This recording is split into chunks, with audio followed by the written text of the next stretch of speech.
O professor Newton de Oliveira Lima é professor associado da UFPB, onde atua na graduação e pós-graduação em Direito, e é líder do grupo de pesquisa Filosofia do Direito e Pensamento Político.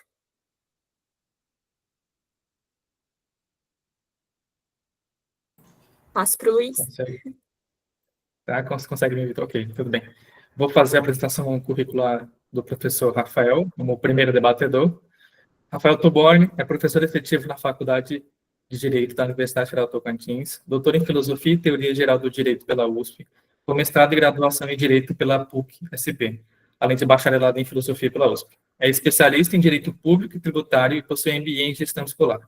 Foi diretor e coordenador de cursos na Faculdade 9 de Julho e professor assistente na USP. Atualmente é líder do grupo de pesquisa Teorias e Teóricos do Pensamento Político e Jurídico da UFT e membro de diversos grupos de debate e da Associação da área.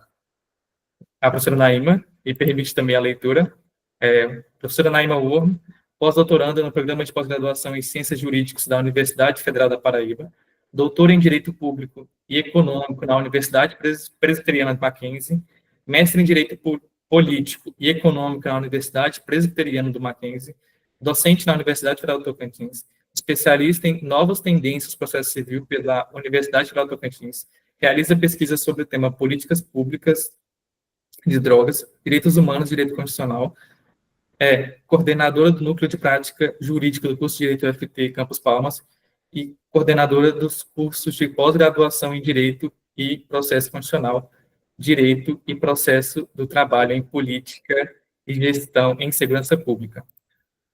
Apresentado os palestrantes, é com muita honra que eu passo a palavra para o nosso palestrante, professor Newton.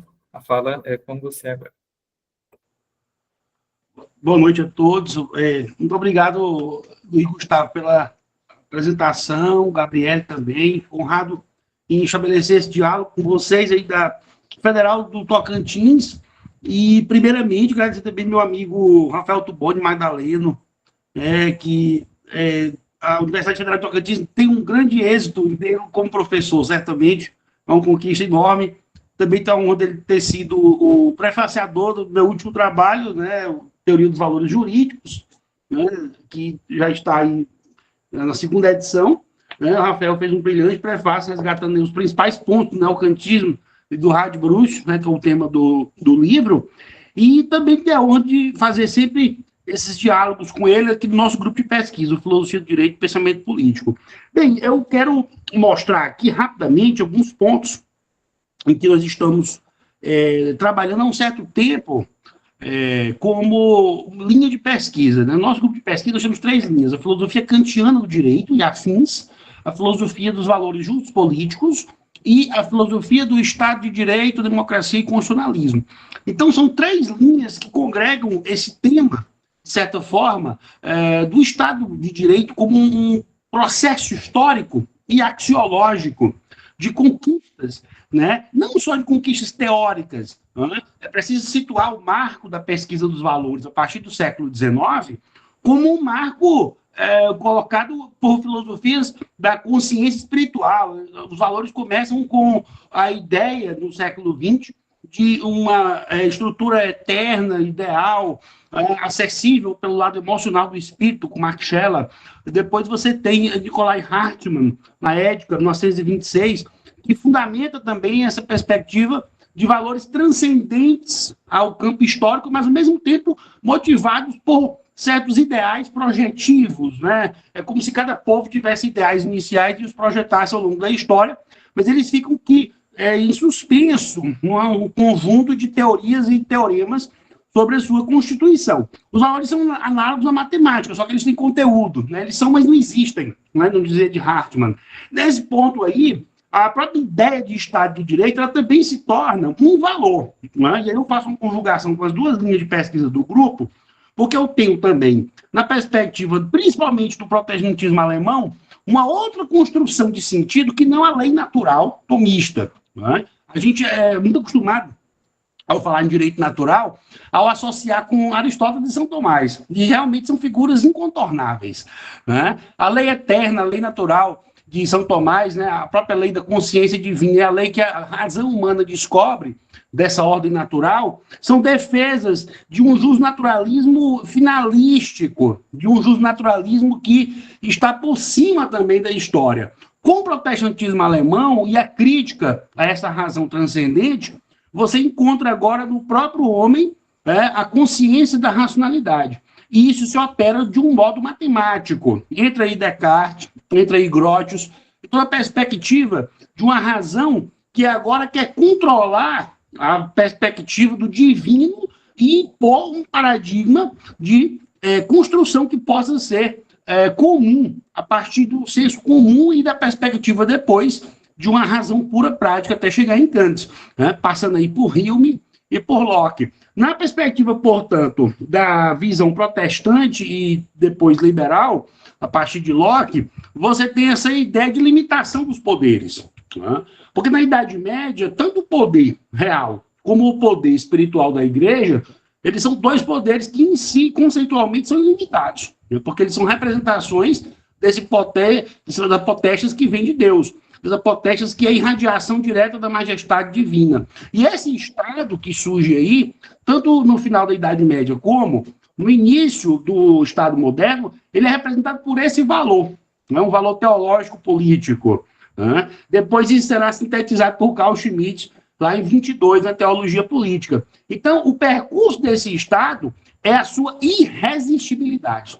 É o seu caráter de imposição, né, da vontade do soberano e do Papa como vontades não podem ser contrariadas, né? Inclusive, há uma divisão no final da Idade Média, né? Você tem uma negação por parte do catolicismo com Duns Scott e seu discípulo Guilherme de Ockham, né, através do nominalismo, desse caráter do realismo universal, né? Ou seja, não é mais uma necessidade lógica e, consequentemente, política que as proposições emanadas do Papa valham. Não é? Essas proposições elas podem ter um certo grau de reconstrução linguística, porque elas são, na verdade, linguagem.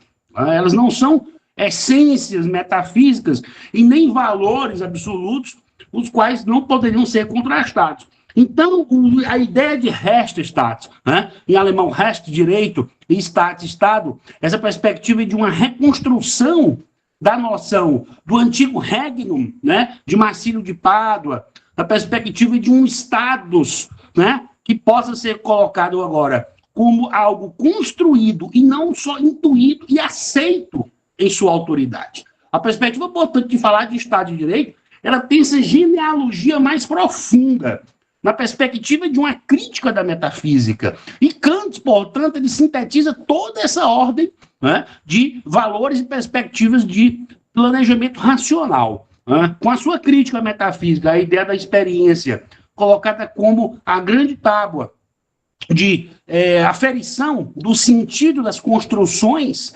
metafísicas, ou seja, a metafísica não pode ir além da experiência possível, né? E aí eu começo na minha tese de doutorado exatamente, que é o livro base também que trata dessa palestra, na perspectiva de formar em Kant uma ideia de Estado de Direito, porque há dúvidas, inclusive, quanto a isso. Né? O Kant, na verdade, historicamente, está numa transição entre despotismo esclarecido, né, autocracia prussiana, constitucional, né, e a perspectiva de uma reforma que levará a uma república. Só que república, à época de Kant, na verdade, significa democracia. Né? O que ele está tentando fazer, na verdade, é o quê? É colocar o parlamento como produtor de leis e como repositório dessa vontade unida do povo, como aparece na doutrina do direito em 1797. Então, o que se tem aqui agora é a ideia de que o Estado é formado por uma livre adesão das pessoas, por um livre-arbítrio. Essa adesão que forma a lei e que vai formar, portanto, a estrutura normativa do pacto, né? Já que o pacto também é um ideal formal da razão para o Kant, ela é que vai conduzir, né, essa perspectiva de reforma dos estados históricos, que a gente pode chamar de estados ainda estamentais, no sentido, né, da sua descrição ainda de estruturas medievais, né, o primeiro estado, o segundo estado, o terceiro estado, como era o clássico na França, e essa reforma busca o quê? Qual é o distintivo maior do Estado de Direito? A igualdade de todos perante a lei, né? Inclusive do soberano. Né? Então, nem o soberano mais tem essa potestas e essa majestade de se colocar além de qualquer cidadão. Né? Pelo contrário, ele é o primeiro súdito. Ele é aquele que vai exatamente como fazem os ingleses.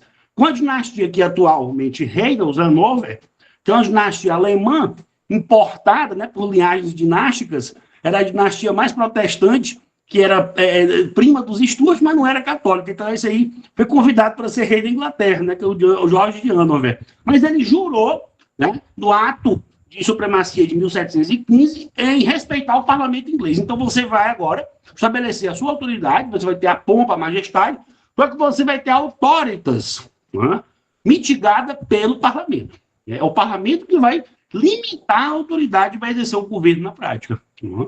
Então, a perspectiva de Estado, de Constituição moderada, o Kant tira daí, dos ingleses. Né? Um Estado moderado, um Estado temperado. Ele não é mais um Estado recolocado de um ponto de vista de uma metafísica. Não, ele é um pacto também. Ele é um pacto entre uma tradição dinástica com uma soberania popular, legislativa, e representada agora por uma construção política histórica. Então, a perspectiva de um Estado de Direito para Kant, ela sintetiza esses elementos do Hobbes, de um Estado que tem autoridade, é o Estado leviatânico, que exerce o poder de polícia, exerce a segurança. Você sai do pacto, melhor dizendo, você sai do Estado natural para entrar no pacto, porque você ganha segurança jurídica e perde a insegurança do chamado direito natural antropológico, né? A moralidade, a perspectiva, então, Locke, que entende que há uma certa continuidade entre a queda adâmica e o estado natural,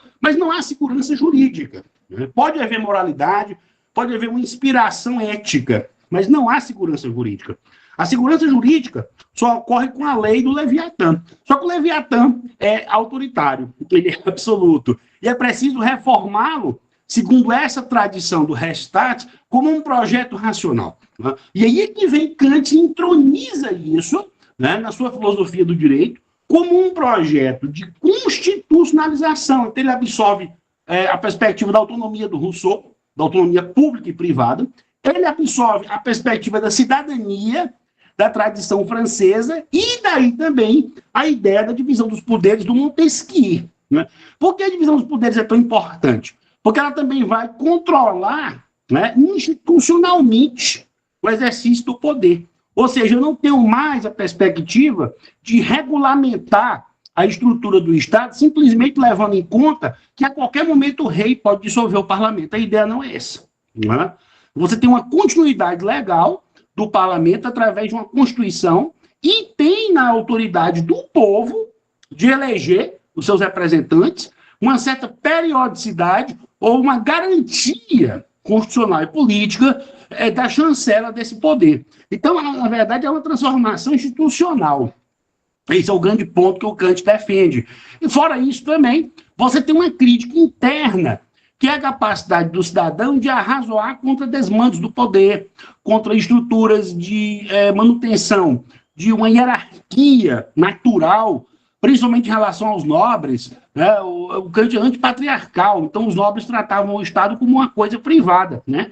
Casamentos dinásticos formavam estados, dissolviam estados. O Kant vai dizer, olha, isso é imoralidade pública. Né? As pessoas são iguais. Para você ter república, você tem que ter igualdade. Né? Então, a perspectiva de Kant, no sentido de uma reforma constante, como ele coloca, e paulatina, gradual, da perspectiva da realização do poder. Contra Maquiavel, que tem uma tradição republicana atlântica virtuosa, que confia no príncipe com a sua astúcia, a sua virtude, a manutenção do Estado. Mas o Kant vai dizer, não, eu tenho que limitar esse príncipe à lei. Né? Esse príncipe criativo dos italianos, dos mediterrâneos, ele é incontrolável também e ele pode exercer atos antiéticos. Então, a ideia da moralidade pública, ela assoma com toda a força para Kant. Ela é o divisor de águas, a publicidade, a transparência. Né? Não são mais os arcana imperi, não são mais aqueles construtos, né, palacianos, cortesãos. A política tem que ser transparente, tem que ser aberta. Né? Ela tem que se racionalizar. A política, portanto, é o exercício daquilo que o direito permite. E o direito é a possibilidade de institucionalizar leis a partir de uma moralidade mínima, né, administrativa, vinculada ao pacto. Né? Porque o sujeito político do pacto é agora a liberdade do indivíduo. Não é? E essa perspectiva vai influenciar tanto o romantismo, vai influenciar o liberalismo posterior, vai influenciar Kelsen depois, na teoria pura, em 1934, na perspectiva de uma garantia da liberdade do indivíduo na produção da ordem coletiva. Enfim, o Kant lança sementes, né, e também o cosmopolitismo, que vai chegar até a Liga das Nações em 1919, depois a ONU em 48. E nesse ínter aí, temos o nosso Brasil, né, que a perspectiva brasileira ela foi feita dentro de um liberalismo conservador, né? Foi feita dentro de um liberalismo que vinculava-se ainda à perspectiva de um poder moderador, que é uma ideia do filósofo liberal francês Benjamin Constant, que é a ideia de um poder que poderia, né, caso houvesse uma crise institucional, né, dissolver os demais, controlar os demais a partir dessa autoritas ainda vinculada ao poder executivo. Na verdade, é um artifício de equilíbrio de poder em que você mantém, de certa maneira, o absolutismo sob controle, né, porque agora ele tem que dialogar com o parlamento e o judiciário, mas em qualquer tipo de crise mais densa dos poderes, ele retoma, né, essa capacidade de suspender o processo político odierno e de relançar as bases. Ele pode reconvocar o parlamento e ele pode nomear novos juízes, né, para os tribunais. Então, na verdade, o poder moderador ele representa uma figura de mitigação desse Estado de Direito. É o que os próprios teóricos da época vão perceber. É o que vai acontecer no Brasil, portanto, é essa realização de um parlamentarismo às avessas, né, com a convocação de líderes de minorias, pelo Dom Pedro II, a realização, portanto, de ministérios que tem muito a ver com a estrutura do voto censitário, daqueles que têm renda e um certo tipo de conhecimento, né, uma formação, para poderem ser votados como deputados e senadores. Então, não é uma democracia, né? Nós mantivemos o voto censitário, que é uma conquista liberal, um clássico, né, porque já é um plus em relação ao voto da nobreza apenas, né, aquele voto qualificado pelo sangue, mas ele é ainda um elitismo agora burguês, porque ele qualifica pela renda e pelo saber, né? Então ele volta a um certo elitismo vinculado à nova classe dominante, que são os burgueses. Tanto é verdade, quando você observa os movimentos de 48 na Europa, as revoluções liberais, elas logo são precedidas também pelas revoluções socialistas, as primeiras revoluções socialistas. Então há uma desconfiança de que o conservadorismo, ele também pode ser burguês. Começa a entronização da burguesia, mas ao mesmo tempo começa, nas hostes marxistas, a figura de uma crítica radical da religião como ideologia também de classe. Então a perspectiva da derrota de Napoleão em 1915, a formação da Santa Aliança, não foi só gradualmente a transição do estamental para esse Estado liberal burguês. Ele também é a transição do poder da nobreza para a burguesia, e a consciência que o Marx tem da democracia aí é fundamental. Porque, na verdade, ele vai mostrar o seguinte, olha, e o Estado de Direito burguês ele continua sendo uma ficção, né? Em países periféricos ainda mais, porque ele mantém a escravidão, colonialismo, né? Ele mantém, portanto, as estruturas de dominação calcadas na autoridade político-religiosa, né? Ou seja, essa nova classe dominante, essa burguesia, ela já nasce conservadora, né? Porque ela herda exatamente da Santa Aliança e, na verdade, do abafamento do progresso napoleônico, né? Da crítica iluminista e da separação, né, do Napoleão em relação à Europa velha, Europa conservadora, inglesa, russa e alemã, do Sacro Império Romano-Germânico, o Napoleão provoca a dissolução do Sacro Império Romano-Germânico em 1806, com a sua invasão à Áustria. Isso é um feito que tem significações milenares, né? É a estrutura de poder teológico político mais antiga da Europa, né? E cujo centro era a Áustria, com a família Habsburgo. Quer dizer, essas velhas estruturas são substituídas rapidamente até por uma estrutura burguesa. Mas aí você tem outras figuras. Por exemplo, no Brasil é muito comum você ver o patriarcalismo burguês, né, na estrutura familiar, a manutenção da escravidão como sistema econômico, e esse Estado é muito elitista em países coloniais como o Brasil. A perspectiva de uma nova classe dirigente que é herdeira e descendente da classe dominante europeia, ela encampa todos os valores conservadores. Isso é muito comum no Brasil do século XIX. Então, a nossa república, quando nasce em 1989, e a Constituição de 1891, continua a manter essas figuras do patrimonialismo. Claro que houve aí a inovação da libertação dos escravos, eu digo assim porque foi uma libertação jurídica, mas não se deu nenhuma condição social para os negros no Brasil, e hoje não tem. Tá? Você vê aí toda a ascensão de dificuldade que é para pessoas, né, que vêm de estratos sociais, né, menos privilegiados, né, exatamente, são coincide com pessoas não brancas no geral. A perspectiva, portanto, de você não absorver na sociedade. Então, não há uma democracia como qualidade. Né? Aí a perspectiva de uma relação entre Estado e sociedade sucumbe novamente. O Marx vai diagnosticar isso tentando atacar o projeto social-democrata inicial. É uma perspectiva interessante, né? Mas eu vou mais além. Eu penso que o problema é exatamente na não continuidade, né, dessa relação entre sociedade e Estado. É uma ruptura constante. Hoje você tem um Estado paralelo, que representa exatamente, historicamente, a continuação dessas bases de distanciamento. Né? Você não cria inclusão, você não consegue ter acesso às formas de poder exatamente porque você não democratiza a educação. Né? A educação pública, como diz o Kant, é a base da formação de um Estado de Direito. Hoje é um projeto kantiano de 1803. A Alemanha fez isso. A Alemanha democratizou as suas universidades. Né? Você vê a Universidade de Berlim, logo em 1824, o Hegel foi até reitor. Você tem depois as universidades, né, criadas pelos irmãos Humboldt, a perspectiva, portanto, de uma visão pública e republicana do que é o ensino. Aqui no Brasil é o oposto. Né? A classe média toma de conta da universidade pública, a classe alta, que pode pagar os melhores centros particulares, o faz. Né? Quer dizer, e aí você tem, na verdade, uma continuação de um sistema que é, na verdade, perverso. Né? Porque você não dá formação para a cidadania, a sociedade não tem como afrontar as elites políticas e econômicas dominantes. Né? A política, que era para ser a grande válvula de encaminhamento disso, não é, porque a gente continua tendo uma elite política que é totalmente coronelista, como a gente sabe, na base dos próprios partidos, na sua estrutura interna, na estrutura de ascensão ao poder, há um coronelismo prático ainda. Né? Ou seja, como vou me candidatar, mas como? Se você não conhece nada da estrutura política partidária, se você não tem como financiar uma campanha, quem vai financiar você? Né? Quer dizer, você tem ligação com a elite política para indicar, por exemplo, lideranças para sua campanha, para angariar movimentos para sua campanha, você não tem. Né? Quer dizer, entrar na política no Brasil é quase uma utopia para uma pessoa até de classe média. Né? Então, você tem poucos indivíduos que conseguem romper essa crosta. A elite política brasileira ela continua sendo uma elite do poder. Né? No sentido do Mills, a perspectiva de uma elite que força a sociedade, né, para uma contestação que ela é o quê? Ela é apolítica, muitas vezes, ela através da OAB, através até de uma expectativa de uma decisão judicial favorável, um juiz progresso, mas não é isso, cidadania. Cidadania é participação política, antes de mais nada. É isso que os clássicos estão nos ensinando.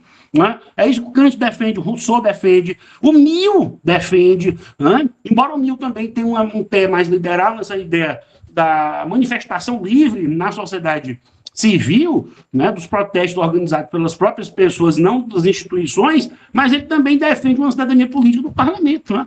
Porque lá tem uma perspectiva melhor dessa relação, é o parlamento inglês. A Casa dos Comuns, historicamente, ela vai se abrindo mais, né, para elementos diferenciados que não só a nobreza. Então, o que a gente tem no Brasil, na verdade, é uma grande decantação de um projeto de Estado de Direito. Veja agora que, com essa nova direita, houve um ódio ao termo Estado Democrático de Direito. Né?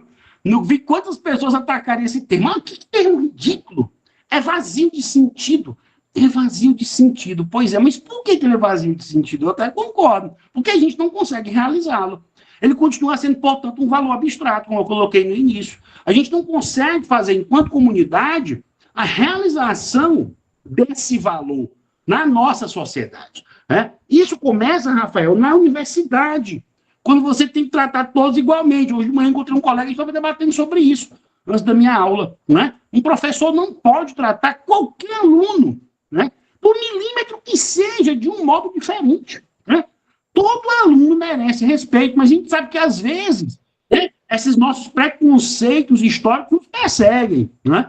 E estou falando aqui na universidade pública, mas eu estou estendendo para todo o ensino brasileiro e também para o ensino particular, obviamente. A gente sabe que o privilégio social continua a fazer coro nas instituições. E a função do professor, portanto, que é quem tem poder, nesse caso, é mitigar isso, é rechaçar isso veementemente. Né? Não por idealismo utópico, mas por um procedimento republicano, né? Onde você dê acesso a todos a essas estruturas de formação e de crítica. Né? Às vezes o aluno reclama, por exemplo, o aluno fala meia hora na minha aula sobre marxismo, sobre o que ele quer falar. Pode falar. Como eu falo muito, eu acho lindo quando eu sou interrompido e alguém tem algum discurso muito bom a dizer. Né? Quando alguém tem uma formação, embora não seja que eu concorde, mas ele tem uma formação, deixa ele falar, deixa ela falar. Né? Deixe as pessoas se manifestarem que filosofia é discurso. A filosofia é a construção de um saber que foi moldado no diálogo. Né? Tanto Platão como Kant concordam com isso. Né? A razão ela é discursiva, a razão ela foi gestada a partir do momento em que as pessoas puderam dialogar. Então, se a gente conseguir minimamente ir reformando a sociedade na universidade, e não pensem que isso é à toa. Não se tem investimento em educação pública no Brasil há muito tempo. Agora mesmo está aí de novo a crise. Os reitores já estão reclamando em pleno governo que se diz defensor das pautas educativas. Né? Já falta recurso. Houve uma declaração agora pública da reitora daqui da UFPB dizendo que já está faltando verba para terminar o semestre e o ano. Quer dizer, a vinculação que a gente tem com o investimento público é diretamente proporcional à necessidade das pessoas. Né? Eu precisaria de bolsa de pesquisa para mandar meus alunos até para o exterior, mas pelo menos aqui para bibliotecas melhores do Brasil, para um intercâmbio, para uma pesquisa. Está aí o Davi, que vai fazer uma pesquisa lá na Costa Rica, na OEA. Né? Tem que ter dinheiro para isso. Né? A gente tem que ter possibilidade de financiar a possibilidade de uma sociedade que possa realmente produzir ciência. Nós somos acostumados hoje no Brasil a sermos meros consumidores. A gente consome tecnologia, consome automóvel, consome bens de produção, a gente só está exportando commodities agrícolas, basicamente, e minerais. Né? Agora, a gente não consegue produzir nada aqui. Né? E a gente tem que produzir também ciência. Né? A universidade é para isso. Ah, mas é caro. É caro. Né? Um aluno de federal custa tanto, um professor custa tanto, mas isso é produção, que é investimento para o futuro. Né? Eu não estou produzindo aqui para vocês, eu estou produzindo aqui para gerações. Né? Tomara que meu livro possa ser lido daqui a 10 anos ainda, 5 anos, sei lá, que sobrevive pelo menos depois de eu morrer. A perspectiva de você pensar isso é que anima o professor. Né? Não por uma vaidade de estar na história, mas por uma vaidade de ter contribuído com um mínimo tijolinho, né, nesse muro danificado que é a educação pública brasileira e a ideia de um Estado de Direito no Brasil. A perspectiva, portanto, de relação de cidadania e educação é fundamental. Tem outros vídeos aqui no nosso canal do grupo, tem projetos aqui na UFPB sobre isso. Eu participo também, a gente fez várias incursões nesse aspecto, e projetos de extensão. A UFPB tem uma tradição, particularmente, professora Naima, muito forte na área de direitos humanos, né? Não sei se a senhora já sabia, mas vai estar sabendo agora, certamente, aqui, fazendo pós-doc conosco. Né? Então, você vai ver aqui uma grande tradição. Estou muito orgulho de estar aqui. Mas ainda é um caminho, né? Não é nem ponto de chegada. A gente está longe de conseguir, realmente, no Brasil, a implementação do Estado de Direito. Não só como esse ideal alemão do século XVIII, né? Não só por Kant e pela filosofia, mas por nosso povo. Né? Pela capacidade de você ver os alunos que vêm de ensino público se formaram na UFPB em Direito, depois estarem no mercado advogando, fazendo mestrado, fazendo doutorado. O meu orgulho final é isso. Né? Quando eu encontro um aluno meu na pós, quando eu encontro um aluno meu advogando, passando num concurso, eu fico extremamente feliz. Né?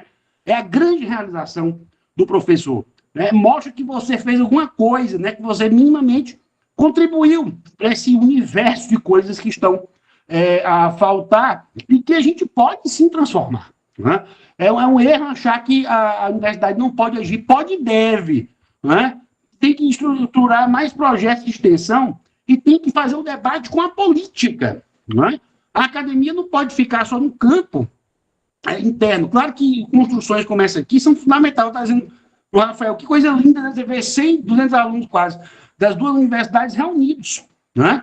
convidados aí a debater conosco essa perspectiva do Estado de Direito e da formação político-cidadã no Brasil. A fundamentação, portanto, do Estado de Direito, para mim, é a democracia. A democracia só serve se for radical, como diz o Habermas. Não há meia boca em democracia.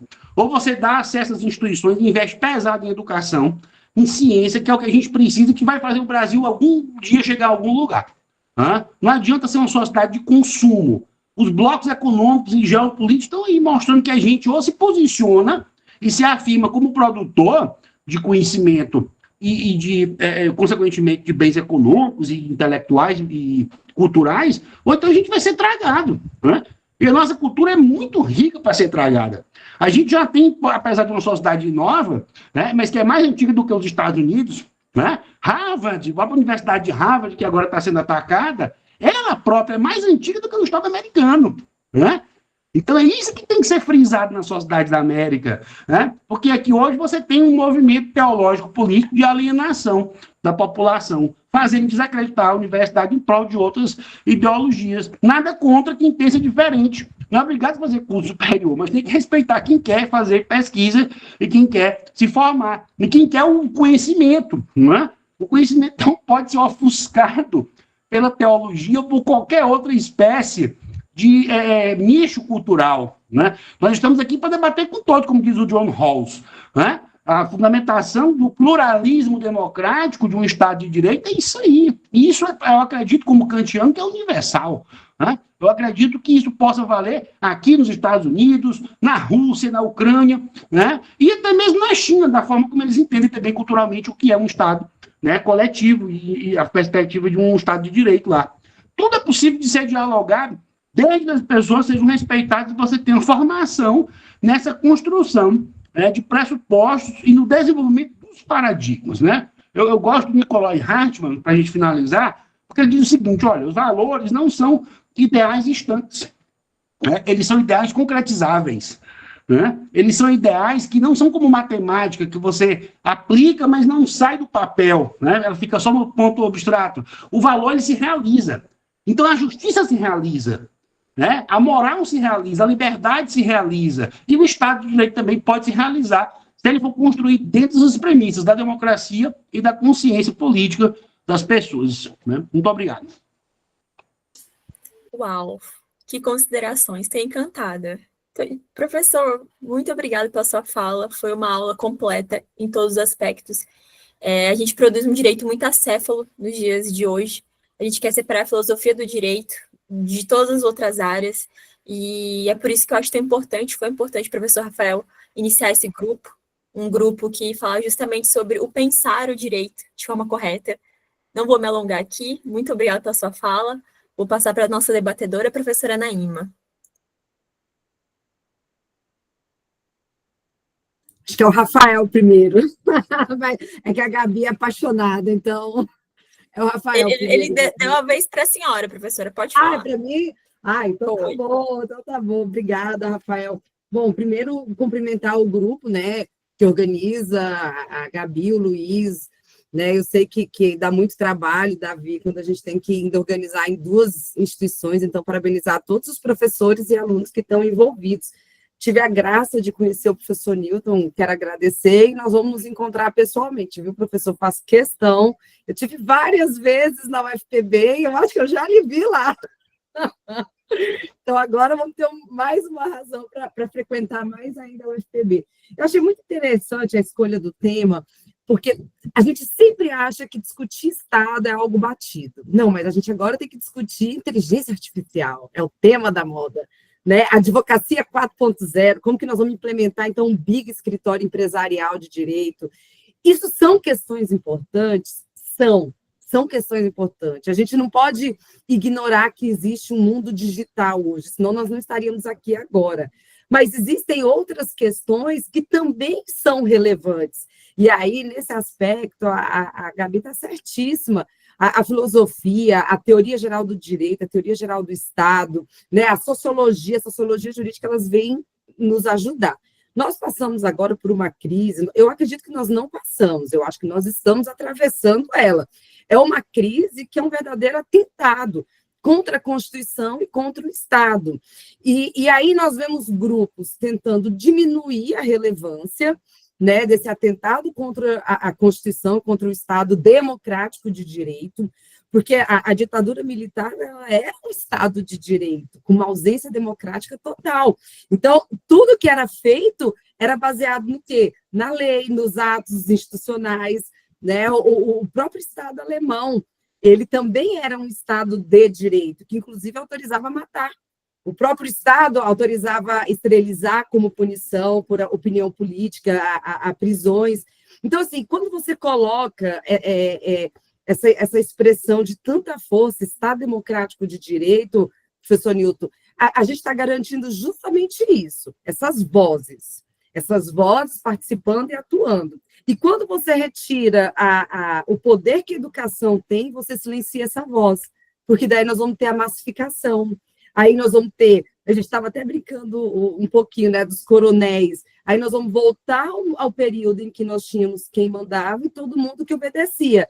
E é claro que esses status de poder, eles eram o quê? Muito limitados e muito tradicionais, muito agarrados, né, nas castas que dominavam. Então, assim, a Constituição de 88, ela é uma luz, né? Eu ministrei a disciplina de Direito Constitucional por mais de 10 anos, e agora estou voltando com ela de novo em agosto, né? Eu falei, gente, vou ter que estudar tudo de novo, porque eu parei com Direito Constitucional em 2008, olha quanta mudança a gente teve, né, ao longo desses nem sei, desses 9 anos aí.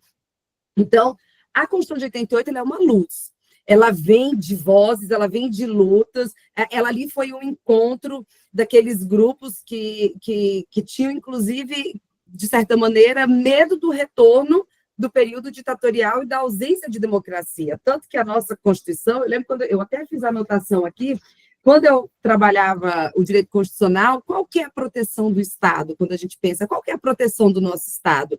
Que às vezes eles parecem tão forte, o Leviatã, e às vezes eles parecem tão frágil, como aconteceu no 8 de janeiro. Uma Constituição rígida. A resposta do professor de constitucional era essa, uma Constituição rígida, que traga mecanismos de alteração mais dificultoso. Por exemplo, nós não temos a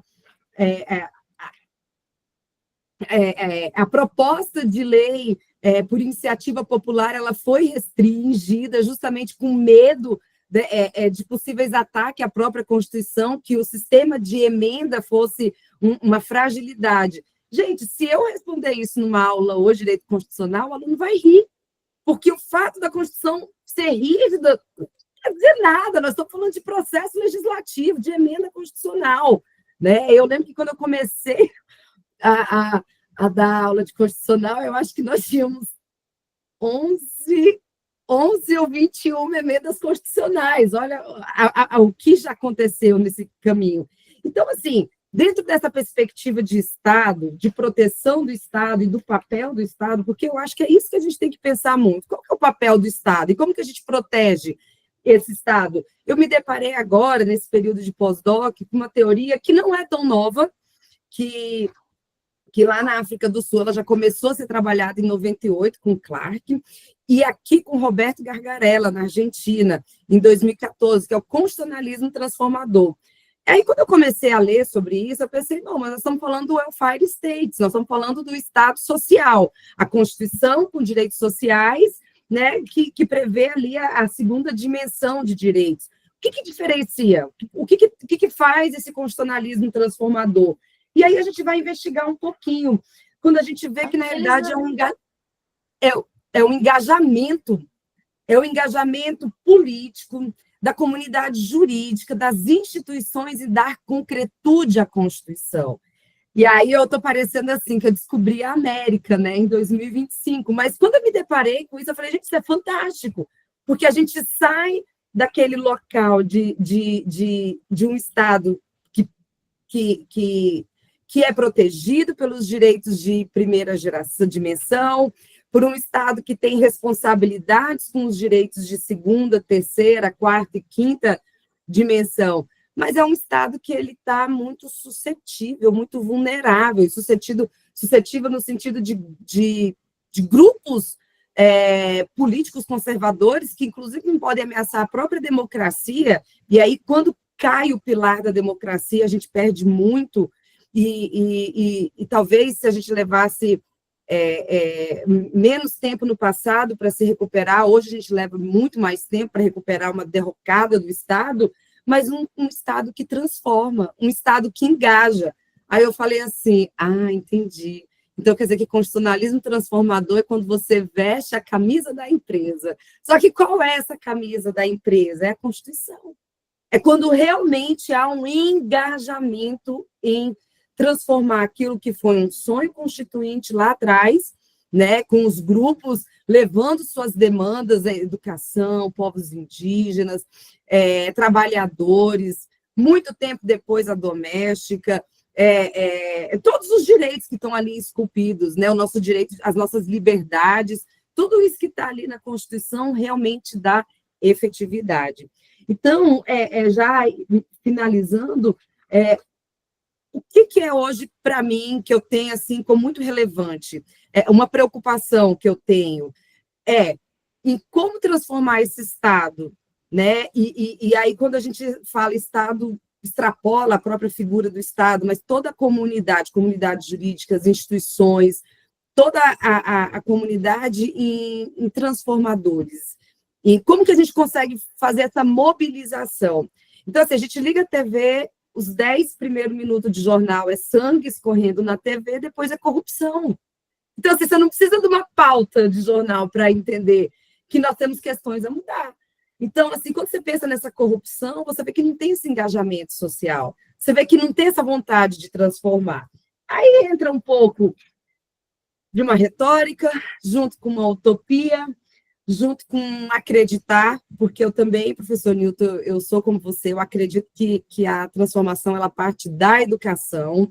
Então, e hoje eu acho, por exemplo, eu estudei também na UFT, que na época era a Unitins, e nós éramos, assim, tão ingênuos, assim, a gente não percebia o mundo que acontecia além de palmas, né? Hoje eu vejo o Luiz, a Gabi, tantos outros alunos que discutem política com uma profundidade, que discutem as questões sociais, as questões estruturais, né? A questão do racismo, do assédio, do gênero, foi levado para dentro da universidade de forma estrutural. Hoje os alunos, eles pensam, eles discutem, eles criam locos de discussão. Então, professor, eu também me alio ao senhor no sentido de que é a educação que vai transformar. E deixo um alerta. O 8 de janeiro, ele não é só, mas assim, não é só pelos 20 centavos. Gente, não é só pelo 8 de janeiro, é por tudo que nós atravessamos. E tudo que nós estamos atravessando lá fora também, com governos conservadores. Argentina, França, Alemanha, que agora também elegeu, Estados Unidos. Então, a gente mais escuta, mas eu não achei que ele fosse fazer isso. Mas, espera aí, ele nunca mentiu. Ele é um político honesto, ele falou que ia construir muro, que ia botar todo mundo para fora, que ia demitir o servidor público, que mulher, negro, estrangeiro, ninguém ia ter espaço no governo dele. E agora está todo mundo espantado, mas não é que ele está fazendo mesmo? Então, assim, a gente tem que ficar muito atentos, e não vacilar quando for uma ameaça a esse nosso Estado democrático de direito. Era só essa a minha contribuição, professores. Apenas, professora? A contribuição. Muito obrigada, professora Naíma. Quero aproveitar para agradecer a nossa equipe de mídias que está aqui, Davi, Jess, Nanda. Tudo foi possível por conta deles também, que criaram essas artes lindas que vocês estão vendo, tá bom, gente? Compartilharam. E é uma equipe maravilhosa que a gente tem trabalhado nesse grupo. Abro para suas considerações, professor Tuboni. Bem, boa noite a todos e todas que estão assistindo. Primeiro, antes de tudo, quero dizer que estou muito feliz de estar aqui entre amigos, né? Então, começo agradecendo ao professor Newton pela amizade, pela disposição em participar, poder compartilhar suas palavras conosco, palavras que eu diria, como já me escreveram aqui, geniais, porque já me falaram, professor, ele é um gênio, e eu concordo. E desde quando eu estava ainda no meu doutorado, a gente teve a oportunidade de começar a conversar, fazer contribuições conjuntas, tive a oportunidade de prefaciar o livro do professor e já pedi para que ele prefacie o meu próximo livro também. E, enfim, para mim, eu aprendi muito com a sua fala, professor Newton, e já retornarei a ela, mas antes eu quero também agradecer a professora Naíma pela participação, né? Eu já agradeci muitas vezes a ela, já disse que ela é a culpada por eu estar aqui na UFT hoje, porque ela estava na minha banca de concurso, então agradeço demais, aprendo demais com ela diariamente, e também voltarei às considerações, não tem muita coisa aqui para falar, mas antes disso quero agradecer ao Luiz, a Gabriele e ao Davi, que possibilitaram que nós estivéssemos aqui e que dão um super suporte para nós o tempo todo. Quero agradecer a equipe de mídia, que me surpreendeu muito, eu nem sabia que nós tínhamos um grupo de mídia e do nada nós tínhamos belíssimas imagens e coisas para compartilhar e difundir aquilo que talvez seja o mais importante, né? Tanto que permeia a fala da professora Naíma e do professor Newton, que é nós valorizarmos a educação pública aqui. E, bem, eu preciso fazer minha autodescrição, que eu não fiz. Sou um homem branco, de cabelo preto e de blusa preta. Estou de blusa preta. Enfim, eu anotei várias coisas acerca da contribuição do professor Newton, da fala dele, muito rica, muito importante. E eu acho que a primeira coisa para aqueles que o escutaram é notar uma coisa que eu sempre digo, que é o direito faz parte da cultura, e que é impossível nós compreendermos o direito fora da cultura, e que o jurista é, acima de tudo, um leitor.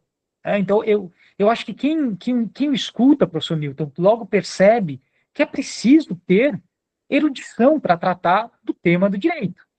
E que, se a gente não tiver isto, nós ficamos nadando no mar que não nos leva a lugar nenhum. A gente não vai conseguir atravessar esse mar, né?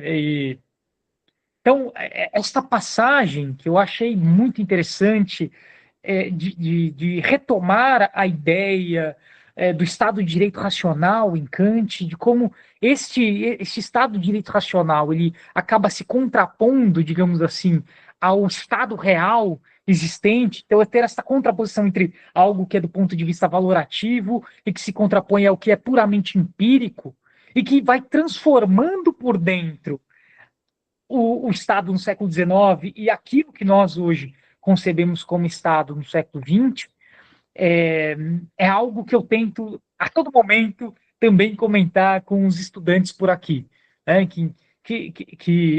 Enfim, no fundo, este ideal alemão, e que se irradiou depois por toda a Europa e depois aqui no Brasil, né, enfim, com os grandes professores da Universidade de Recife e ademais, esse ideal alemão de formação é fundamental.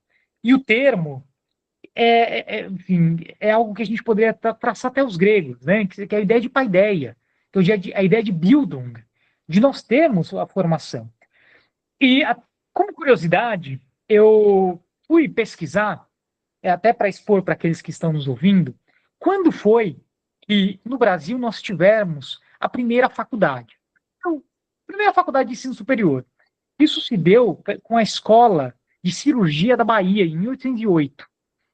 E depois nós vamos ter as faculdades de Direito, em 1827, depois da nossa independência.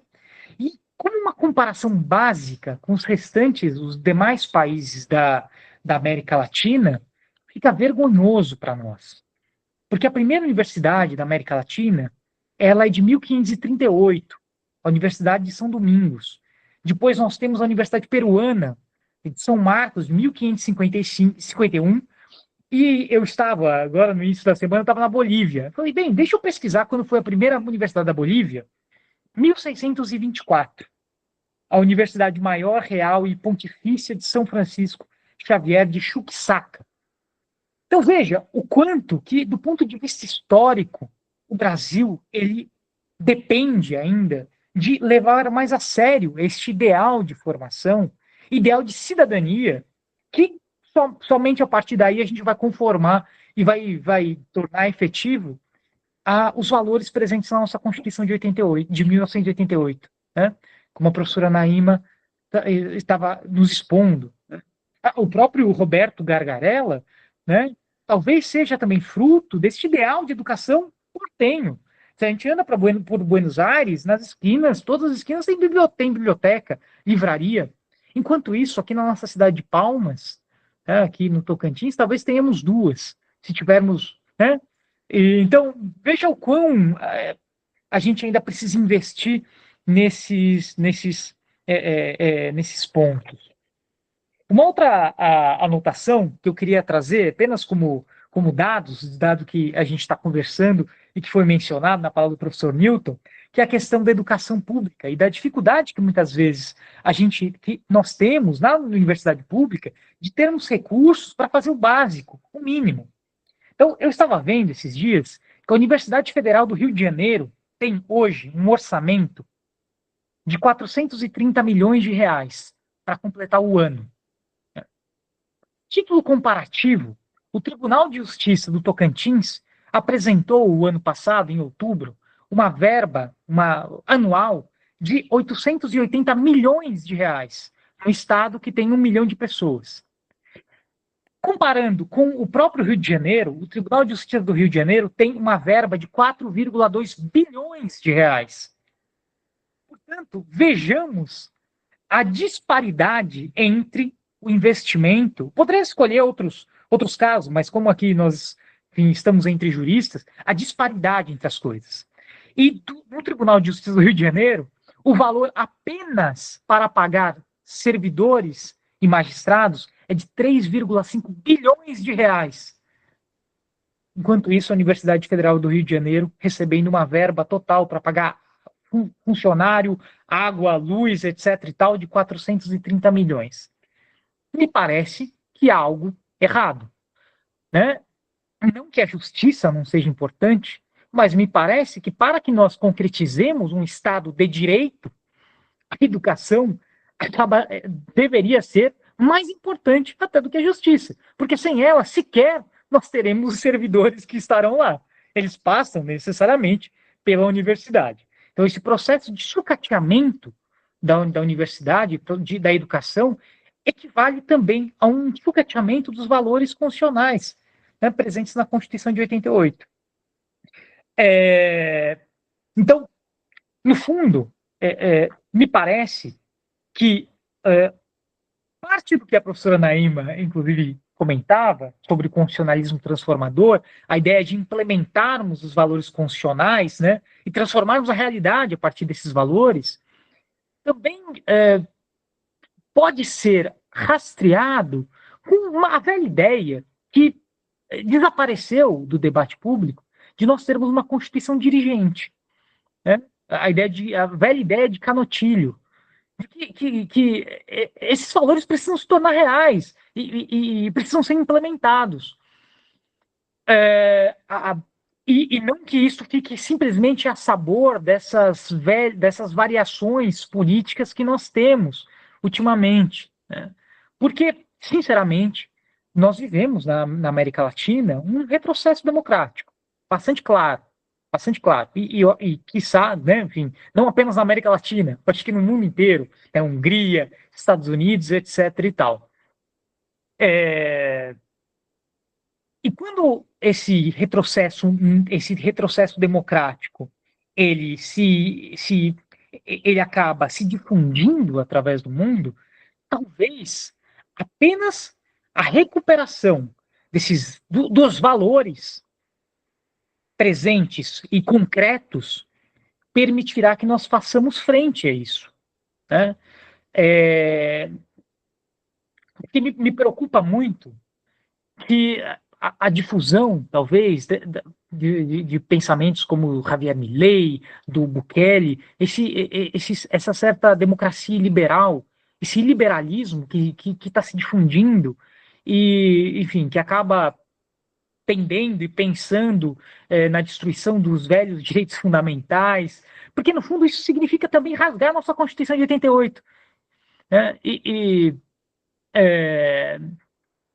E bem, talvez o nosso propósito e aquilo que talvez seja necessário agora no Brasil para os futuros profissionais do direito seja aquilo que nem estava em discussão quando eu me formei. Eu imagino que também quando vocês se formaram, professores, que bem, quando a gente se formou, quando a gente estava, né, no começo, a Constituição de 88, os valores eram necessariamente concebidos como a Constituição cidadã.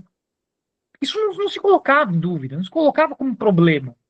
E eu acho que hoje a Constituição ela acaba, ela se tornou um estorvo para alguns. É um problema que alguns querem passar por cima. Se der para passar com um trator, melhor. E eu acho que o futuro profissional do direito ele precisará voltar a defender os valores constitucionais de 88 com unhas e dentes. Porque a democracia também é combate. Se não se combate por ela, né, o Estado de Direito equivale à democracia e o defensor do Estado de Direito equivale a ser defensor da democracia e defensor do princípio constitucional que prevê a democracia. Só que a nossa Constituição não prevê apenas a democracia, mas uma miríade de valores, como os valores de inclusão, os valores dos povos indígenas, os valores da educação pública universal e gratuita, e etc. e tal. Enfim, eu acho que eu já falei demais. Eu, na verdade, só quero agradecer, porque, enfim, eu acabei pensando diversas coisas, aprendendo muito com vocês, e agora eu retorno a palavra para os nossos mediadores. Muito obrigado.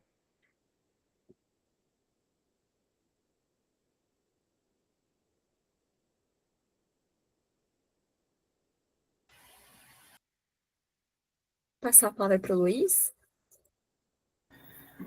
Muito obrigado, professor. Muito obrigado, professora. Na verdade, essa temática, como ele deixou bem evidente, não tem tempo ruim para discutir Estado de Direito e não tem Estado de Direito que resista também a um bom debate, um debate fundamentado, principalmente na história e na reflexão daquilo que a gente se propõe a viver. O professor Newton trouxe uma fala que me marcou muito, que, abre aspas, a política é o exercício daquilo que o direito permite. Oliveira, 2025. Então, nós temos, assim, essa magnitude da importância do direito, da importância desse debate. Conforme a gente trouxe aqui no roteiro, inicialmente, vou abrir aqui o espaço para as perguntas e vou dar prioridade para o chat. Então, conforme as pessoas forem levantar a mão, eu vou... Enfim, a gente vai fazer a gestão aqui, mas a prioridade das perguntas vai ser a do chat, tudo bem? Bom, professores, eu imagino que sejam os três. O João Paulo Macedo trouxe a seguinte pergunta. Como podemos operacionalizar os valores inerentes a um constitucionalismo autenticamente democrático em um contexto de estrutura político-institucional mais elitista do que incluso, eu imagino? Como lidar com essas características da nossa estrutura política, a nossa, aspas, sala de máquinas, para efetivar as promessas inclusivas de um Estado democrático? Eu vou dar primeiro a fala para o professor Newton, depois Naime e o professor Rafael, se quiserem complementar ou trazer algum comentário a mais, estão abertos. Professor Newton.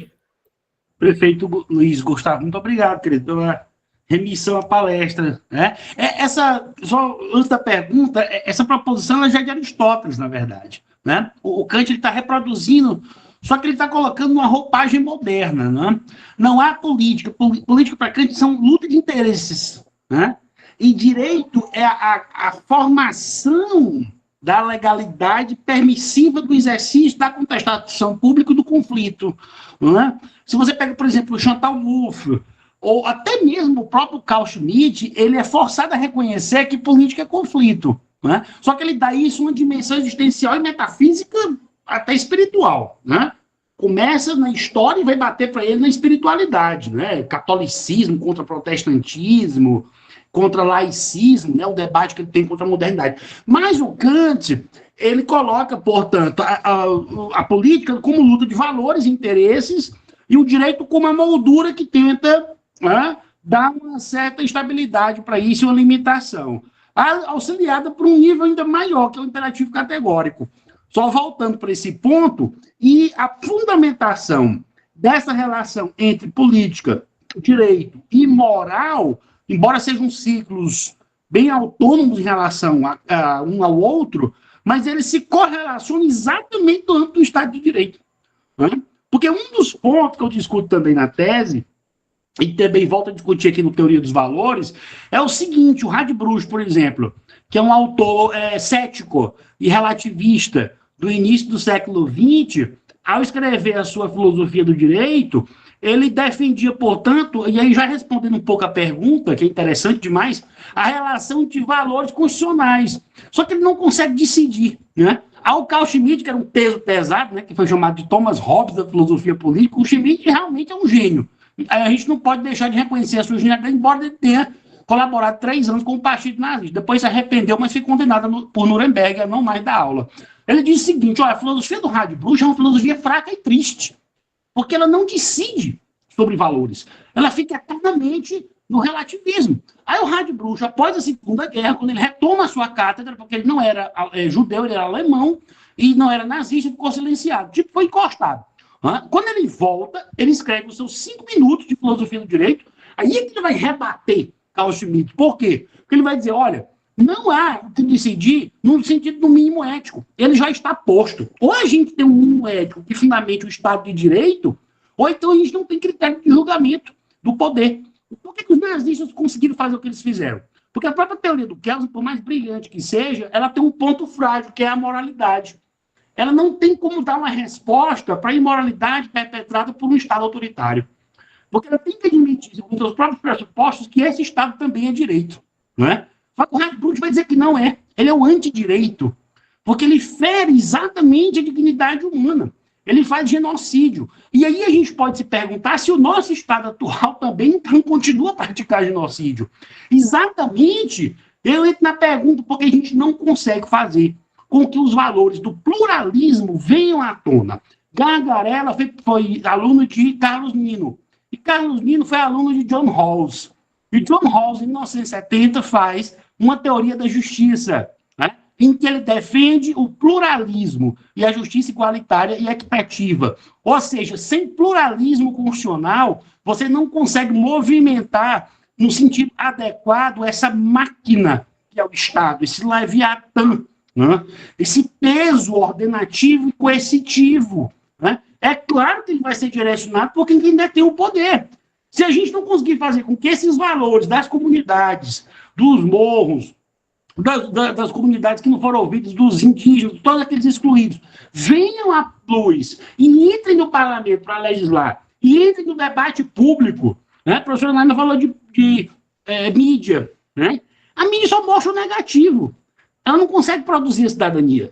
Ela faz de propósito. Né? O brasileiro, ele vive novamente distanciado da política, porque ele não acredita. Né? De certa forma, ele tem esse ceticismo, né, que o Carl Schmitt falava. Porque não que ele seja epistemologicamente cético, pelo contrário, é um povo muito realista e muito vitalista, né, e criativo. Mas é um povo que não acredita nas instituições, porque delas não participa, isso é proposital. Né? Então, a gente tem que pegar o institucionalismo e transformá-lo em uma relação aberta, como propôs o John Rawls. Né? Ele defende um constitucionalismo aberto, participativo, ele junta com Habermas, né, da ideia de deliberação democrática. Não há Estado de Direito sem democracia deliberativa. Eu cito aqui Jürgen Habermas, que continua a tradição kantiana. Né? A gente só vai produzir valores constitucionais inovadores na medida em que a gente tiver inclusão institucional, que é um dos desafios aqui da universidade pública. Né? Eu penso que é por aí.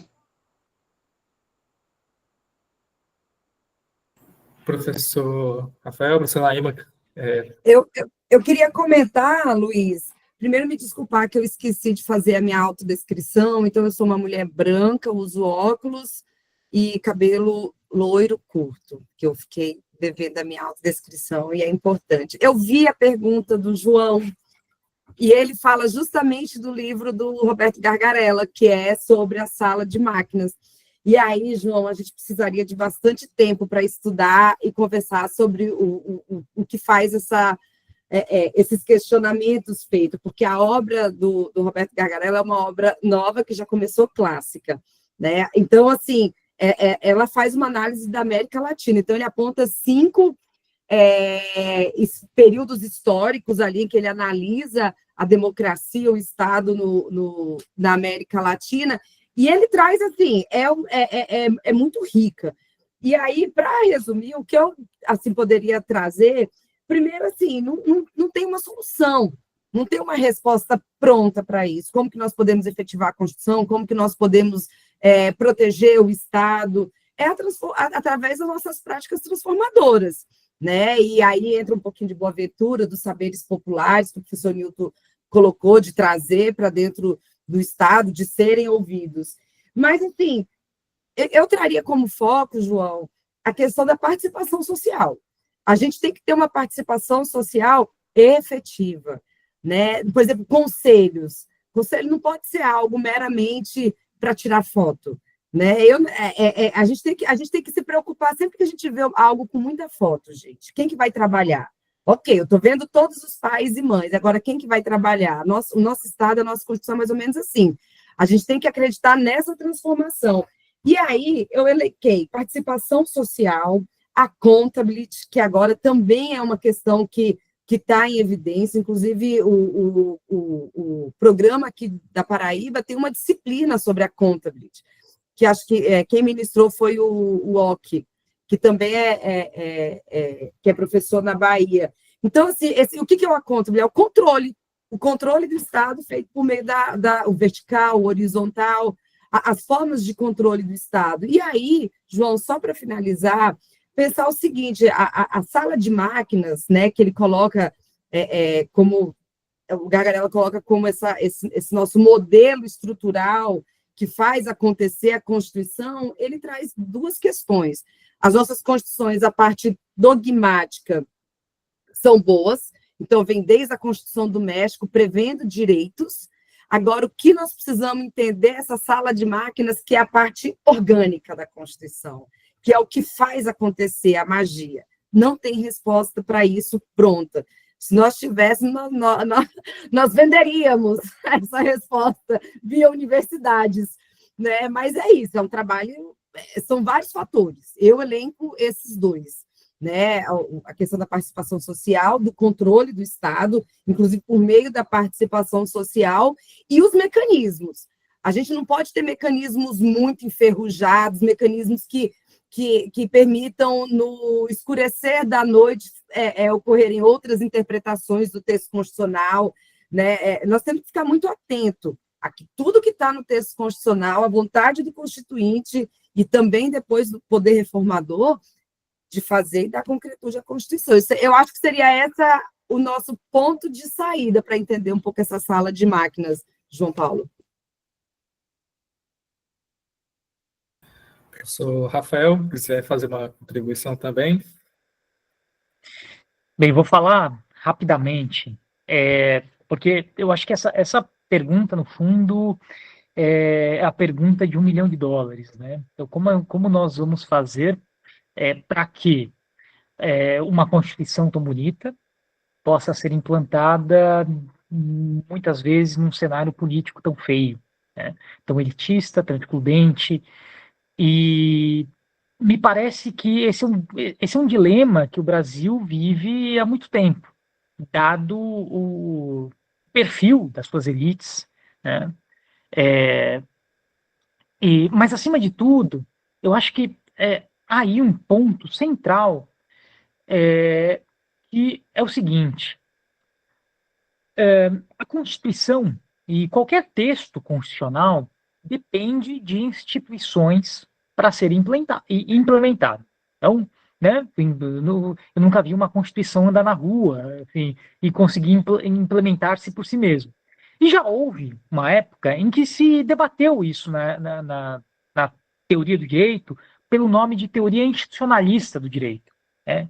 Ou seja, que seria uma espécie de tentativa de conciliação entre um normativismo puro e simples, enfim, aqueles que contrapunham esse normativismo puro e simples em suas diversas matrizes, tanto mais próximo a uma teoria do justnaturalismo, ou digamos assim, uma teoria mista do justnaturalismo, que aí, se o professor Newton não discordar de mim, talvez o Radbruch ele esteja aí num misto, né, numa coisa meio, digamos assim, com um patamar mínimo de moralidade, para que o direito positivo ele exista.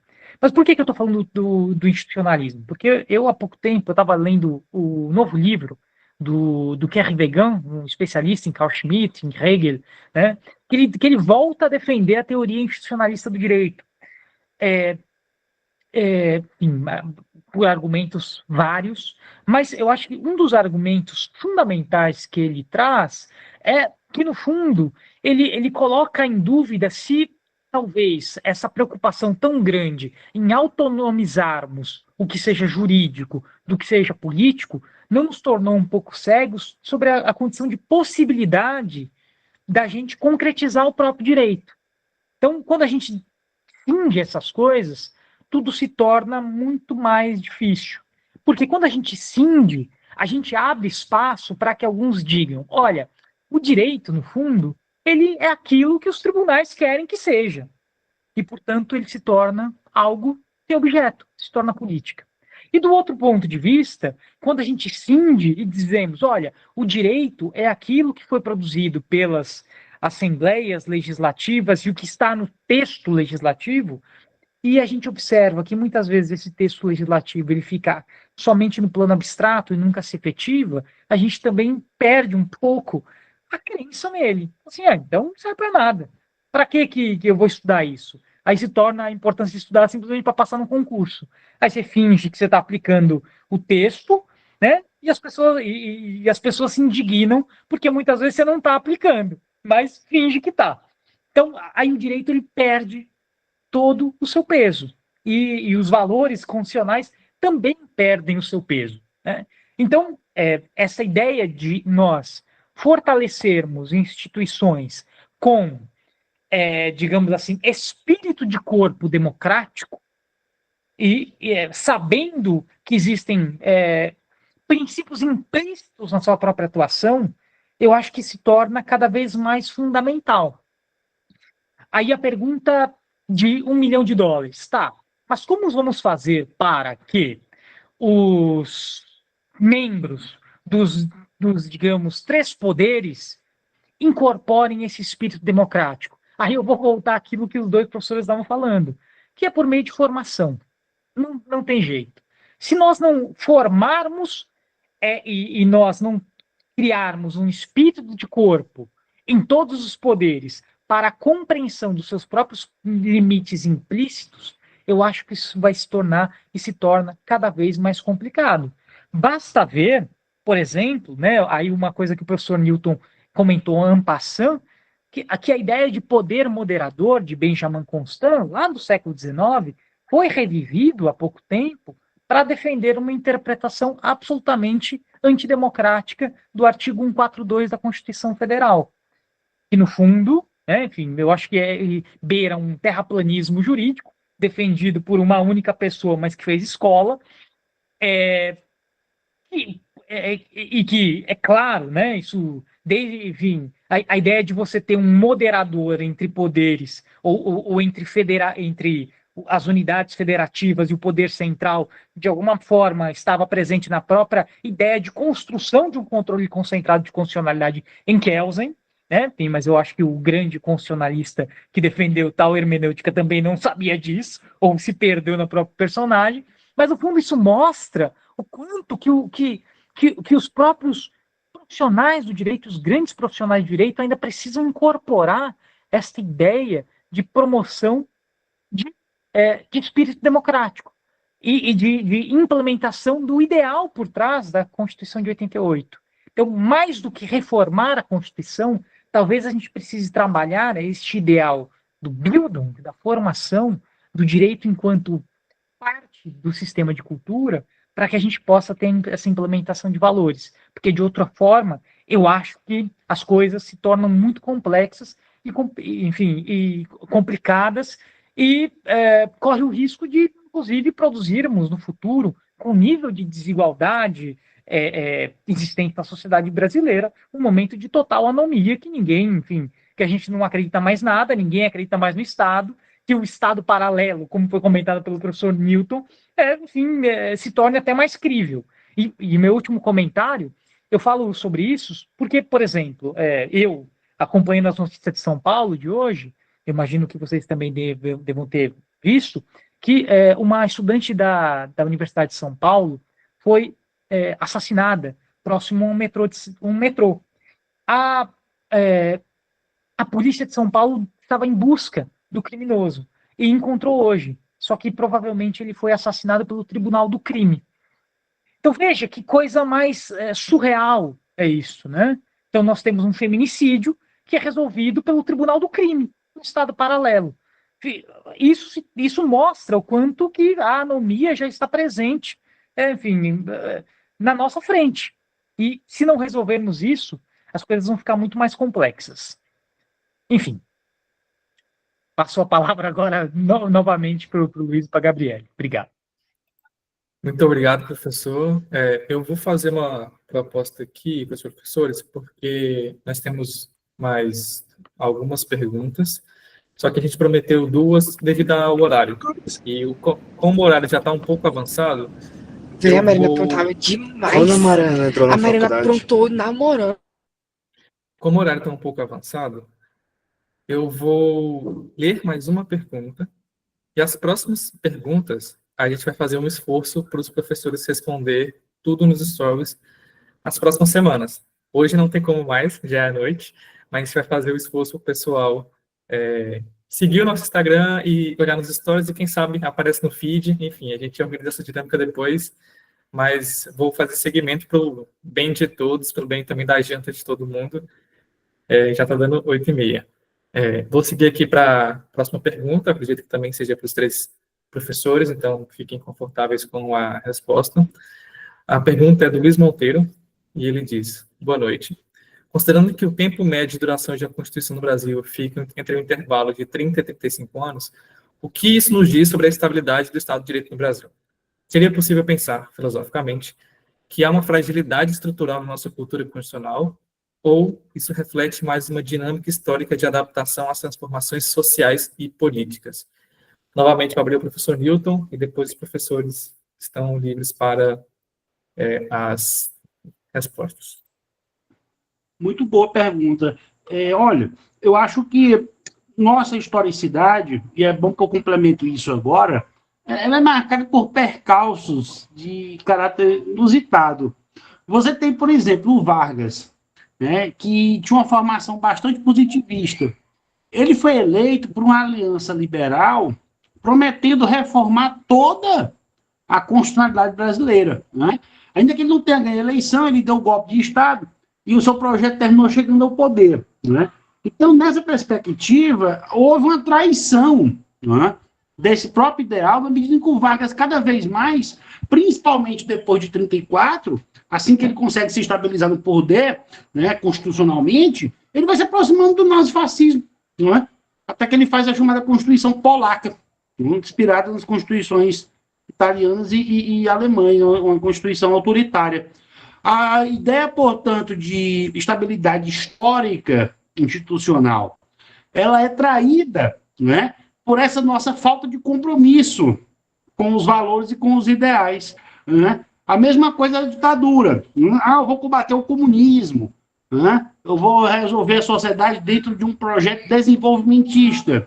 Culminou 20 anos depois, num Estado em crise, depois de uma década de estagnação, que foi a década de 80, um Estado que gastou muito, endividou o país, né? A famosa dívida externa brasileira da década de 80 e 90 é clássica, todo mundo sabe desse dado na economia, né? Reprimiu e perseguiu, inclusive, não só comunistas, né, mas até indivíduos que tinham formação de direita, como Carlos Lacerda, né, e como qualquer outro viés político que simplesmente ousasse, né, debater realmente os fundamentos do regime de 64. E aí houve o AI-5 como uma forma ainda mais autoritária de se responder a esses reclamos, né, de novos valores, de novas perspectivas de implementação de mudança no país. Você vê, por exemplo, o Estatuto da Mulher Casada foi estabelecido, mas ele praticamente não foi aplicado, né? Continuou vigorando com medidas legais ainda anacrônicas, né? As mulheres só têm mais conquistas com a Constituição de 88 mesmo, né?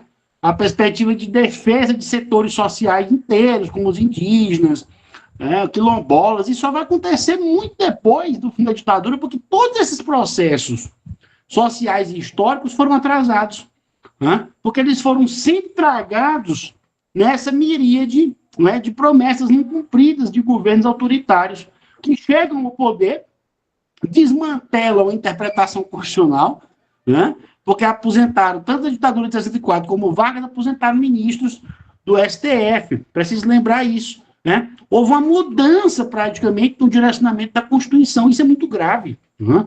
Pega uma obra clássica aí, por exemplo, Victor Nunes Leal, Coronelismo, Enxada e Voto, em que ele escreve a partir desse período aí. Como eu disse antes, o coronelismo no Brasil não acabou, né? Você tem ainda todo um setor do parlamento que é eleito com base em políticas tradicionais, seja clientelismo, seja a indicação de cargos políticos, seja agora com a renovação, né, da transferência do público privado através das emendas PIX, emendas secretas, né, tão combatidas aí pelo Supremo. Quer dizer, enquanto a gente não conseguir realmente estender esses valores de moralidade administrativa pelo Estado de Direito e transformar a democracia realmente numa cláusula pétrea, não só do texto constitucional, mas da sociedade política brasileira, né? Era preciso que a gente conseguisse identificar todos os discursos que compactuam com ideais não democráticos e não publicistas e republicanos, para que a gente pudesse ir mapeando isso e colocar isso para a sociedade analisar, né? Para a sociedade perceber, né, no jogo político quem realmente tem compromisso com a democracia e quem realmente tem compromisso com continuidade de projetos elitistas. Então, a Constituição, como diria o Jefferson, é um compromisso histórico, né? Ela, embora sofra transformação, sugiro aqui o Bruce Eichmann, na tradição americana, né, que trata das grandes fases de historicidade da Constituição dos Estados Unidos, que é uma obra paradigmática, ela requer esse esforço implementativo por essas construções que a gente está vendo aqui, né? A tentativa de radicalizar o espaço público, né? Volto a esse ponto, é a terceira vez que eu volto a esse ponto, né? Ou você radicaliza os instrumentos democráticos e a abertura das instituições para o debate, né? Ou você deixa com que novos valores permeiem os valores do Pacto Constitucional, então você não consegue renovar nem a interpretação, nem a aplicação da Constituição. A Constituição tem que ser um paradigma existencial. Não é só um texto. Ela é um paradigma que tem que ser exercitado a cada momento em nossas vidas, né? Ela entra, inclusive, hoje no aspecto ético, né, da vida particular. É impossível que você não possa estabelecer isso em relações interpessoais também, né?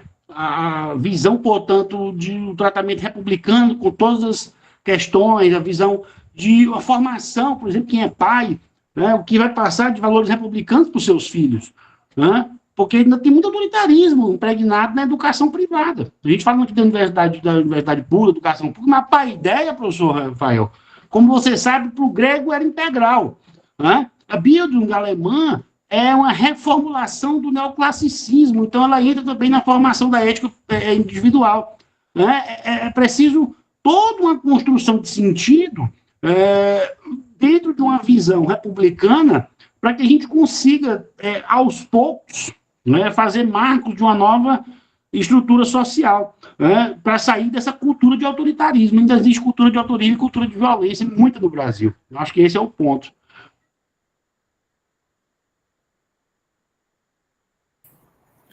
Perfeito, professor Newton. Já temos elogios nos comentários, mas eu vou agora passar a palavra para a professora Naíma, em seguida, professor Tobon. É perfeito. Eu não, acho que a fala do professor Nilton está assim irretocável, né? Tanto que o primeiro ponto que eu anotei aqui foi justamente essa instabilidade institucional, né? Que gera essa necessidade de...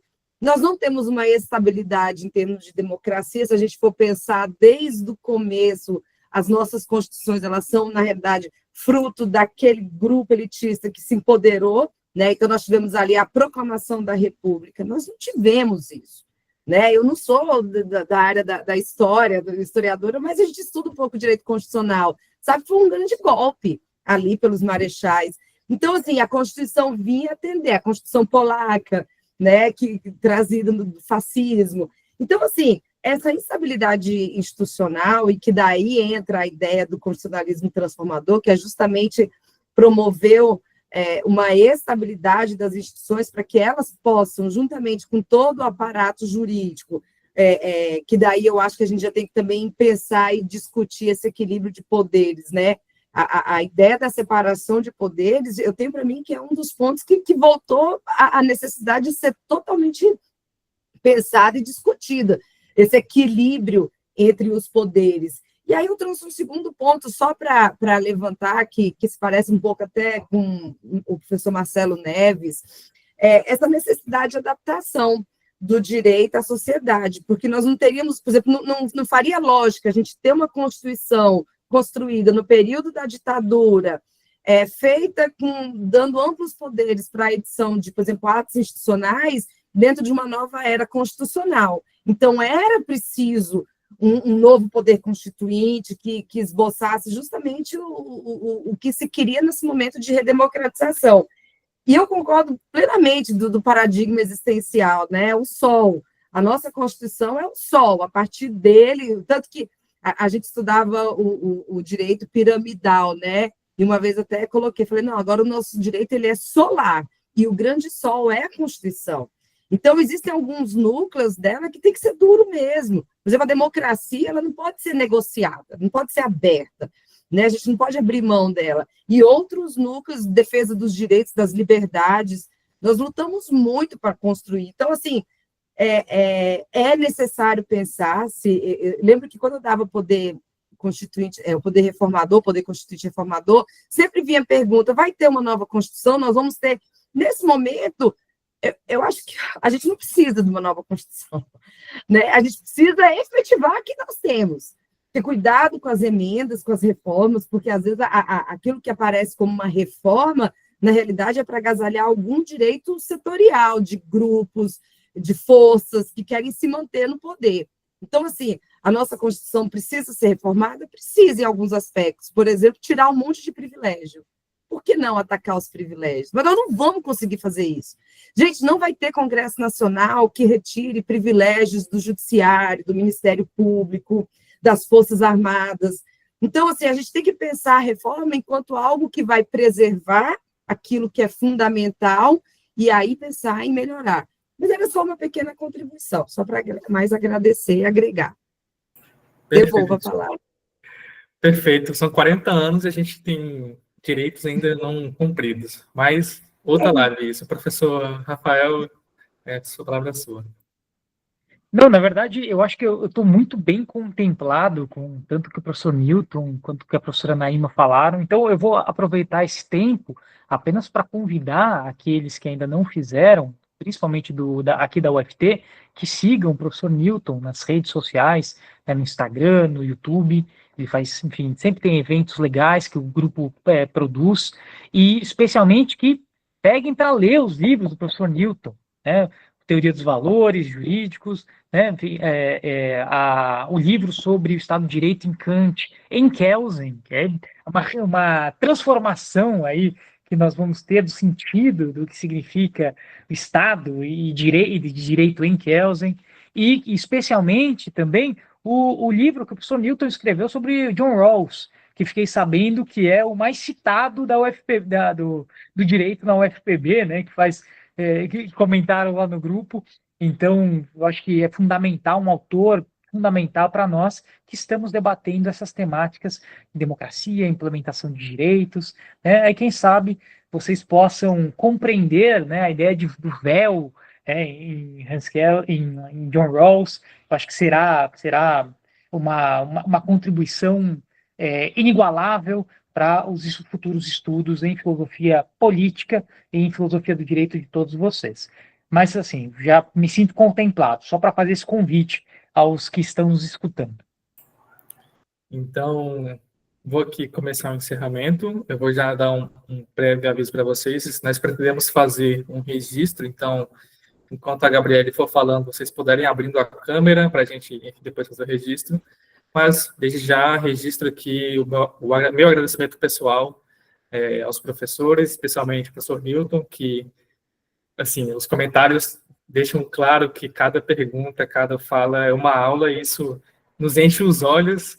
Também não posso deixar de lado a participação da professora Naíma. Sentimos saudades no Tocantins, professora, então, muito obrigado pela exposição. E professor Rafael, obrigadíssimo também por fazer esse intercâmbio, mesmo que cada um dentro da sua própria casa, mas obrigadíssimo pela oportunidade. Vou passar a palavra agora para a Gabriele, para ela iniciar os encaminhamentos finais, e ao final da fala da Gabriele a gente faz o registro. Convido vocês a seguirem os grupos nas redes sociais, né? Dar esse apoio para a gente. Lá nós estaremos respondendo as perguntas que não foram respondidas aqui no chat. A gente vai pegar dicas com os professores de livros, artigos, para a gente estar repostando lá para vocês. Livros do professor Newton, tá bom, professor? Que a gente quer fazer a divulgação para o senhor.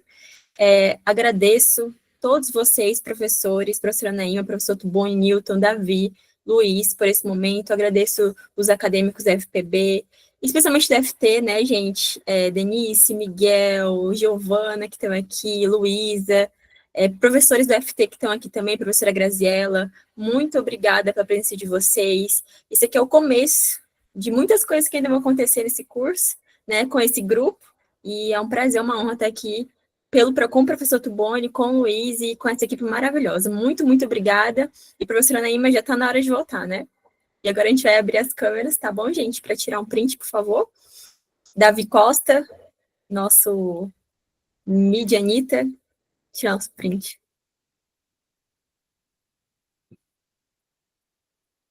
Avisa, Davi, quando tiver tirado, senão todo mundo fica sorrindo. Feito? E é isso, gente. Muito obrigada por tudo. E espero que tenham as próximas oportunidades. Um abraço. Liberados. E a certificação vai vir, tá? Isso.